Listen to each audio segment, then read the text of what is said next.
Hello viewers, welcome to one more class of mathematics for 10th standard. As you know, we are dealing with areas related to circles. Circle के related जितनी figures बनती हैं उनका area हम कैसे निकाल सकते हैं। तो जैसा कि आप जानते हो कि एरिया ऑफ सर्कल के लिए फार्मूला है पाई आर स्क्वायर। इसी तरह से सर्कमफ्रेंस ऑफ सर्कल जो है उसके लिए है फार्मूला पाई डी, या दूसरा हम अगर रेडियस यूज़ करेंगे तो 2 पाई आर।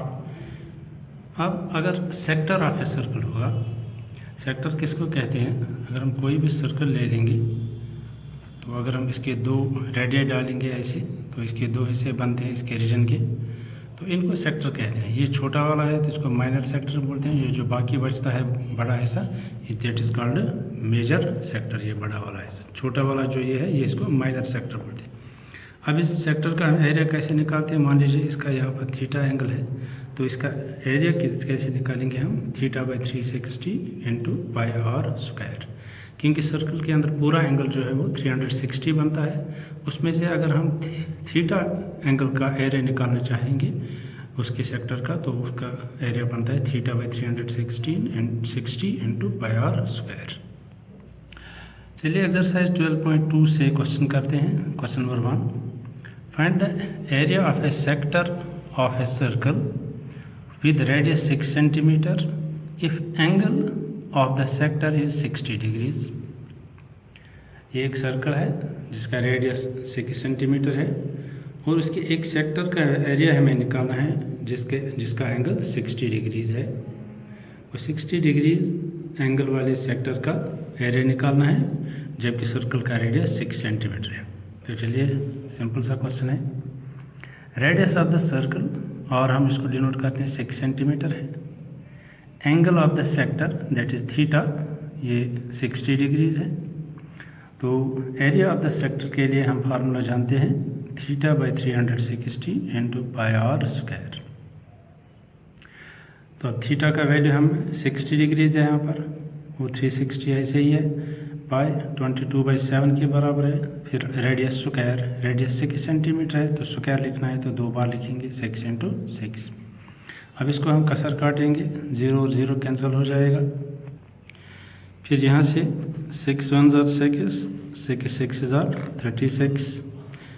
ये वाला 6 यहाँ से 6 1 जार 6 6 1 जार 6 ये काटेंगे तो अब क्या बचता है 22 इंटू 6 और डिनोमिनेटर में 7 बचता है। 22 और 6 को मल्टीप्लाई करेंगे तो 132 आएगा, तो डिवाइडेड बाई 7। तो इस तरह से इस सेक्टर का एरिया जो है, एरिया ऑफ द सेक्टर, वो 132/7 सेंटीमीटर स्क्वायर आ गया। तो आप याद रखिए कि सेक्टर का एरिया जब भी निकालना होगा तो ये फार्मूला हम यूज़ करेंगे θ/360 इंटू पाई आर स्क्वायर।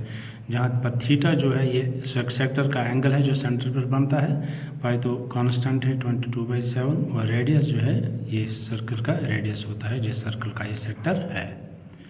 तो यहाँ पर सर्कल का रेडियस 6 था तो 6 स्क्वायर हमने लिया 6 इंटू 6, और एंगल ऑफ सेक्टर 60 था तो 60 यहाँ पर लिया।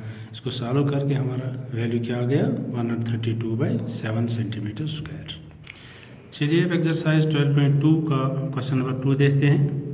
Find the area of a quadrant of a circle whose circumference is 22 centimetre. तो जैसा कि आपको मालूम हुआ होगा, यहाँ पर हमें एक सर्कल का क्वाड्रेंट जो है उसका एरिया निकालना है।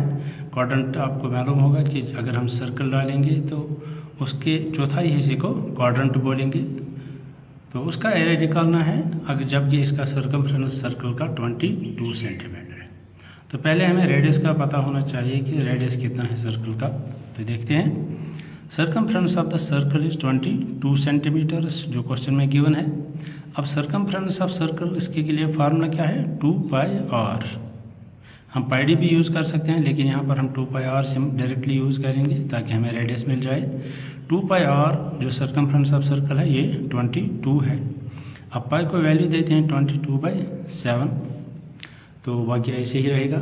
अब 2 और 22 को मल्टीप्लाई करेंगे, ये 44 और ये 7, तो 44/7 into r is equal to 22।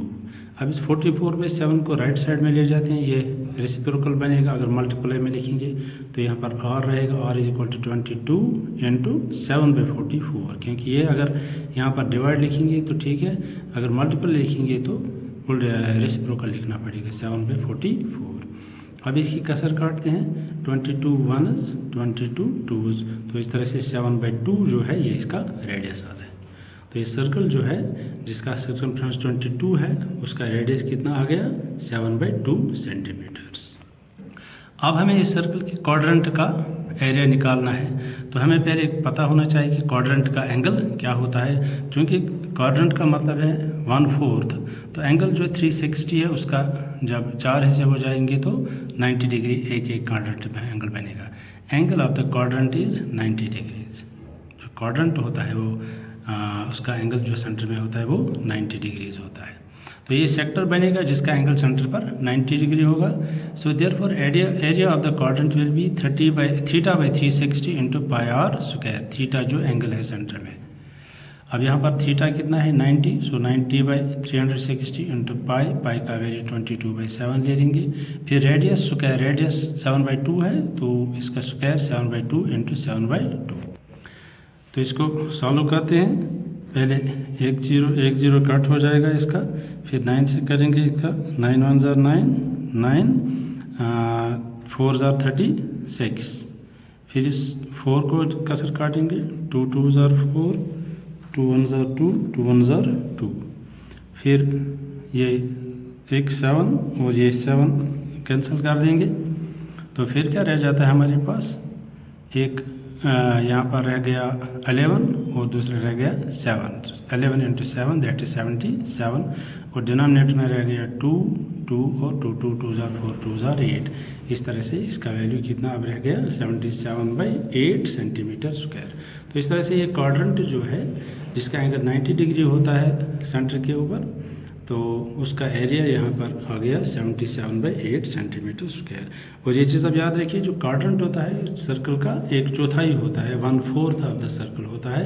क्योंकि पूरे सर्कल का एंगल 360 होता है तो 1/4 का एंगल 90 डिग्री होना चाहिए। तो इस तरह से इसका एरिया इस क्वाड्रेंट का 77/8 सेंटीमीटर स्क्वायर आ गया। एक और क्वेश्चन देते हैं 12.2 एक्सरसाइज का। Question number 3, the length of the minute hand of a clock is 14 centimeter. Find the area swept by the minute hand in 5 minutes. तो मान लीजिए ये क्लॉक का फेस है और ये इसका मिनट हैंड है। 5 मिनट अगर ये चलेगा तो ये कितना एंगल बनाएगा। मान लीजिए कि यहाँ तक आ जाएगा, ये 1 तक, यहाँ 2 है, तो 1 तक जब ये आ जाएगा 5 मिनट के में, अगर अभी 12 पर है तो ये 1 पर आ जाएगा 5 मिनट के अंदर। तो इतना जो एंगल है ये कितना एंगल बनेगा इसमें, तो ये हमें देखना है।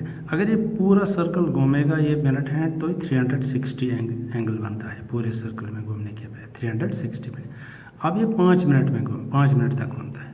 पूरे सर्कल में घूमने का मतलब है ये 1 घंटा यानी कि 60 मिनट्स तक टाइम कवर करेगा। 60 मिनट्स में ये 360 एंगल बनाता है।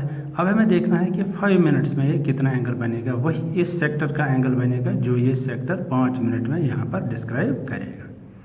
तो इसको हम यहाँ देखते हैं। Length of the minute hand पहले है 14 सेंटीमीटर जो क्वेश्चन में गिवन है। Angle subtended by minute hand in 5 minutes, 5 minute में ये एंगल कितना बनाएगा। क्योंकि पूरे सर्कल में घूमने से इसका एंगल 360 बनेगा जब ये 60 मिनट्स चलेगा। अगर 60 मिनट्स पूरा सर्कल घूमेगा, पूरा एक चक्कर काटेगा तो ये 60 मिनट बनेगा, उसमें 360 एंगल बनेगा। तो हमें 5 मिनट का एंगल निकालना है तो इसको मल्टीप्लाई करेंगे 5 से। तो इसको आंसर जब आएगा 0 कैंसिल हो जाएगा 0, तो 6 1 ज़ार 6, तो 6 6 ज़ार 36, सो 5 6 ज़ार 30 डिग्री एंगल इसका बनेगा जब ये 5 मिनट चलेगा ये सेकंड मिनट हैंड। तो ये एंगल जो बनेगा यहाँ से यहाँ तक ये 30 डिग्रीज का बनेगा। तो अब हमें देखना है कि 30 डिग्रीज एंगल जब बनेगा तो ये सेक्टर जो बनेगा इसके बीच में, तो इसका एरिया कितना होगा। क्योंकि लेंथ जो है ये मिनट हैंड की ये 14 सेंटीमीटर है, तो इस तरह से इस सेक्टर का जो रेडियस होगा वो 14 सेंटीमीटर होगा और एंगल 30 डिग्री यहाँ पर होगा। तो हम देखते हैं इसका एरिया कितना होगा। Does a minute hand makes a sector of a circle in 5 minutes whose radius is 14 centimeter and angle is 30 degrees। जैसे कि हमने देखा इस सेक्टर का एंगल 30 डिग्रीज होगा और इसका रेडियस 14 सेंटीमीटर्स होगा, जितना कि इस मिनट हैंड की लेंथ है। एरिया ऑफ द सेक्टर हम निकालते हैं theta by 360 into pi r square. Value देते हैं, थीटा का वैल्यू अब 30 है क्योंकि एंगल इसका 30 डिग्री बनता है, बाई 360। अब पाई का वैल्यू 22/7, फिर रेडियस यहाँ पर 14 है तो 14 इंटू 14 जब स्क्वायर लेना है। अब इसको वैल्यू निकालते हैं, क्या बनेगा, 0 और 0 कैंसिल करेंगे, 3 का 3 1 ज़ार 3, 3 1 ज़ार 3, 3 2 ज़ार 6 को ये हो गया। तो यहाँ 14 और 12 का कसर काटते हैं, 2 6 ज़ार 12, यहाँ 2 7 ज़ार 14, फिर इस 6 का 2 3 ज़ार 6, 2 7 ज़ार 14। तो बस, और ये 7 और ये 7 इसका कैंसिल कर देंगे। फिर न्यूमरेटर में क्या बचता है, 22 × 7 और डिनोमिनेटर में बचता है 3। 22 और 7 को मल्टीप्लाई करेंगे तो 154 आ जाएगा वो, और डिनोमिनेटर में सिर्फ 3 बचता है। तो 154/3 सेंटीमीटर स्क्वायर इस सेक्टर का एरिया आता है। तो इस तरह से जो मिनट हैंड इस 5 मिनट में एरिया स्वीप करता है वो कितना है, 154/3 सेंटीमीटर स्क्वायर। तो इस तरह से हम लिख सकते हैं, hence the area swept by minute hand in 5 minutes is 154/3 centimetre square. तो आज हमने क्वेश्चन 1, 2 एंड 3 किया फ्रॉम एक्सरसाइज 12.2। इनको आप ठीक सही से तरीके से आप इनको समझने की कोशिश कीजिए। तो आगे जब कोई भी क्वेश्चन होगा इस बारे में, कोई भी डाउट होगा तो उसके बारे में आप मुझसे पूछिए। कोशिश करेंगे कि आपके डाउट्स को क्लियर करेंगे। तो अगली क्लास तक के लिए आप इजाज़त दीजिए। Best of luck, thank you for watching.